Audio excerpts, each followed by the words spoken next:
Graham also talked about the emergence of other receivers this year. This unit is extremely deep, Don, and we're going to see some other names pop up. Who are some of these guys you're going to know a lot more about by season's end? Yeah, the thing with the receivers is they're pretty well established as long as you stay with that top four. Crabtree, everybody knows about him.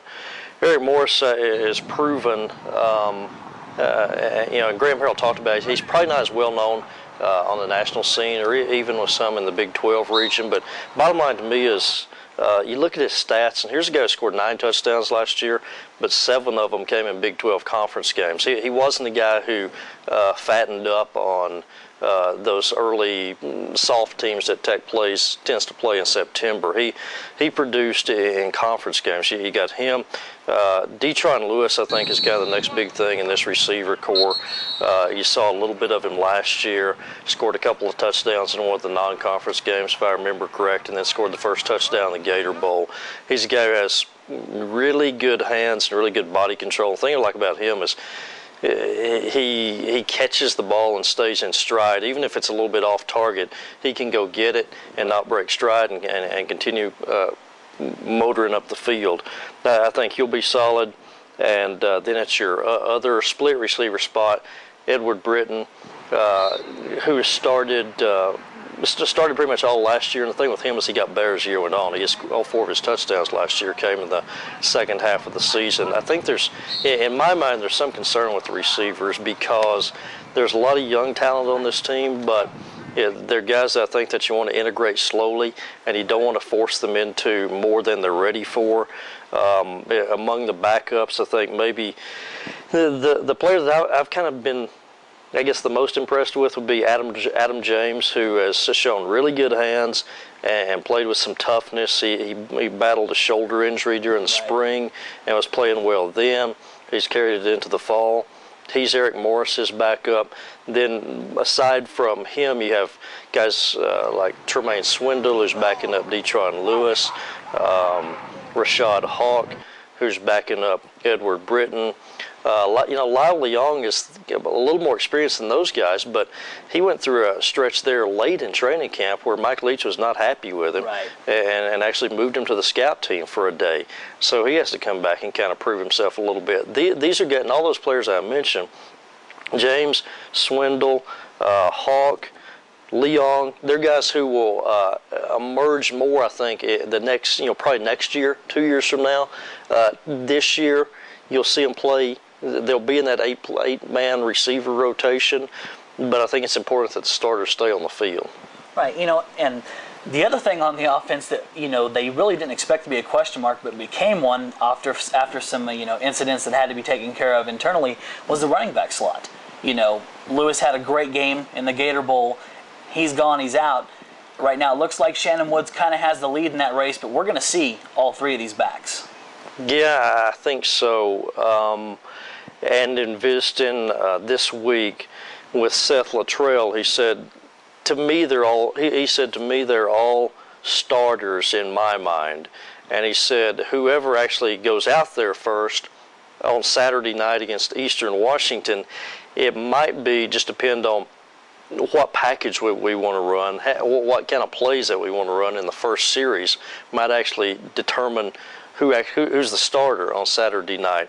I think the most telling thing that's been said about those 3 guys in my mind is a couple of weeks ago, middle of camp, Mike Leach said that Shannon Woods is playing better than he's ever seen him play. Right. And I said, that's saying a lot because 2 years ago you said, and Leach cut me off and said, that he led the conference in all-purpose yardage. And I said, right. And you're saying now that he's playing at the highest level that you've ever seen. He said, yeah, I think he may be playing higher than in 2006, actually. Well, in 2006, he had 1,500 yards from scrimmage. If you're saying that he played better now than he ever has, then that should be pretty tough to beat out. You're going to see, I think Woods is going to be the most prominent guy. You're also going to see Aaron Crawford, who started those 4 games last year, and you're also going to see Baron Batch, who's coming back off of injury.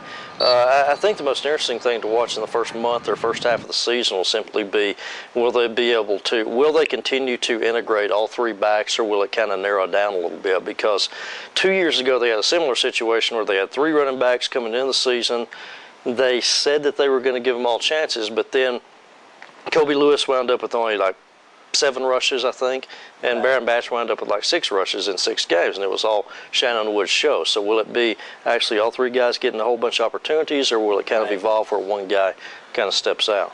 Yeah, and you know, when you go down, the reason that they can be good, one source, the offensive line, and this is a big group. This is a veteran group. It's a deep group.